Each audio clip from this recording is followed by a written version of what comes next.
Kahapon po ay binomba tayo ng sangkatutak ng mga kasinungalingan mula sa House of Representatives sa kanilang pagdinig sa impeachment complaint laban kay BP Sara.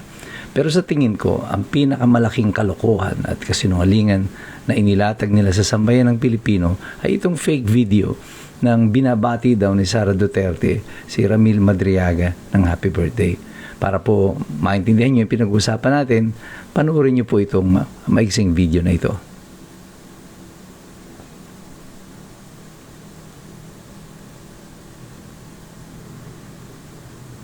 At yan po ay si Congressman De Lima na pilit na ipinapasok itong video na ito maipakita sa mga congressman. Yun daw sinasabi nilang video. On the request of the endorser, Congresswoman De Lima, kindly play that video.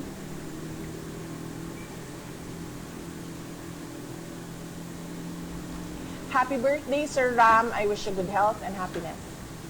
Diyan manonotice yun na there seems to be something wrong with this video. Obvious na ito ay AI generated. Honorable De Lima? So that it be considered as part of the records. The COMSEC is At alam niyo po, directed to sa pag-generate ng AI, ang pinakamahirap po talaga na gawin ay yung mga daliri. At dito sa video, pag pinanood niya yan, yung sa video na nakaharap sa inyo, mapapansin niyo doon sa kanyang kaliwang kamay, yung kanyang mga daliri parang galamay ng mga alimango. Yung papel hindi nalulukot, yung mga daliri niya parang may mga gitla-gitla. At kinlose up ko po siya for a closer observation. And you will see it here, probably about 2 seconds. Panurin niyo po itong pangalawang video nito. Happiness. Happy birthday, Sir Ram. I wish you good health and happiness. that should be okay.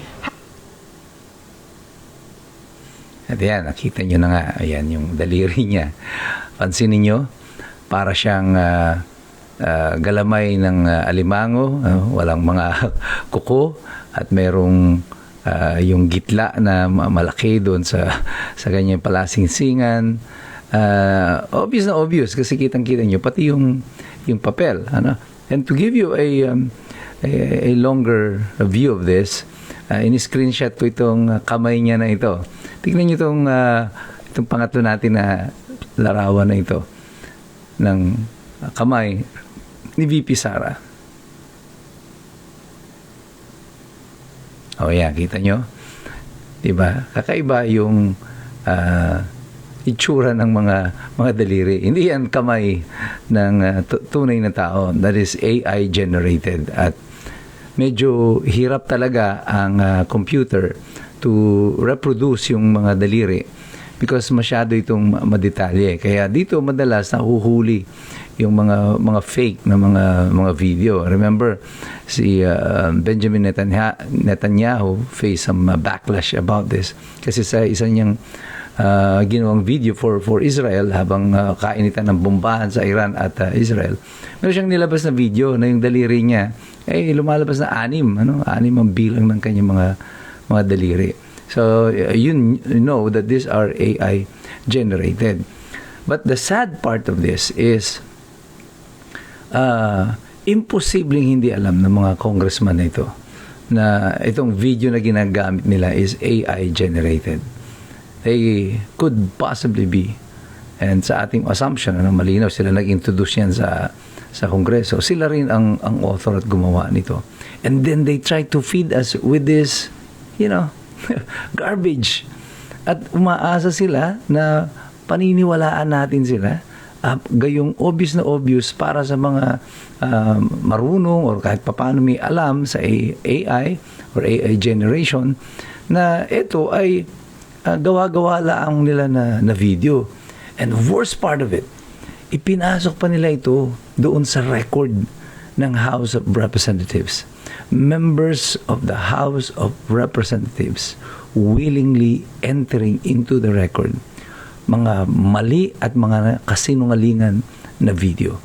At tingnan ninyo ang kabalintunaan ng mga kaganapan nito na halos sabay na nagaganap. habang pinanunood natin ang deliberasyon sa Korte Suprema na kung saan nalalatag na ang liwanag sa mga bagay na matagal na nating pinaghinalaan o alam na rin natin tungkol sa pagnanakaw ng mga unprogrammed funds, kung papaanong ang kaban ng bayan ay nilimas sa pamamagitan nitong mga unprogrammed funds na ito. Gumamit sila ng mga pamamaraan upang i-violate ang mga konstitusyonal na probisyon ukol sa ating pagbabudget. Habang pinapakinggan natin ang mga katotohanang nahahayag ngayon sa Supreme Court, ito tayo, sa kabilang kanto lang, ang House of Representatives, binobomba tayo ng mga kasinungalingan upang pagtakpan ang mga katotohanang nahahayag sa Korte Suprema. This is the sad part about this tragedy, that they are just using clearly the House of Representatives, itong pagdinig na ito kay Sara Duterte, para i-divert na naman ang atensyon ng mga tao palayo dun sa kung ano ang nangyayari sa Korte Suprema. There is really no case or impeachable case against complaint against Sara Duterte. This is all about lies. Puro kasinungalingan. At yun na nga, si Tanya Gaisano Lee, na kiniklaim ni Madriaga na kanya daw yung painting na iniregalo, ay sinabi ni Tanya Gaisano Lee na sa kanya galing yun. Siya ang gumawa nun. At iniregalo niya yun kay Sara Duterte. At malinaw na malinaw dito ang kasinungalingan nitong si Madriaga. Isang convicted felon by the Regional Trial Court for kidnap for ransom. At sinasabi nitong si Luistro, buo ang tiwala niya doon kay Madriaga. Very credible daw. Kahit na obvious na puro kasinungalingan. Siyempre naman, kailangan yung paniwalaan si Madriaga. He is your creation. Gawa-gawa lamang siya ng mga puwersang laban kay Sara Duterte upang maglatag ng mga kasinungalingan laban sa kanya. There are two ways of destroying Sara Duterte here. Akala nila, sa pamamagitan nitong hearing nito, madidiscredit nila si Sara Duterte. So kahit na hindi siya i-convict ng Senado, at least nasiraan na nila si Sara Duterte. But I'm telling you, the opposite is actually happening. Kasi kitang-kita ng mga taong bayan kung ano ang ginagawa ninyong mga kasinungalingan. Niloloko nyo kami. Pinaglalaruan nyo kami. Pero ang akala ninyo, sobrang tanga ng mga Pilipino na hindi nila mapupuna ang mga kalokohan nyo. Alam na po ng karamihan kung anong nagaganap sapagkat kami patuloy namang nagmamasid, sumasali, nag-aaral. Kasi alam namin, mahirap makialam ang taong walang alam. So God bless you.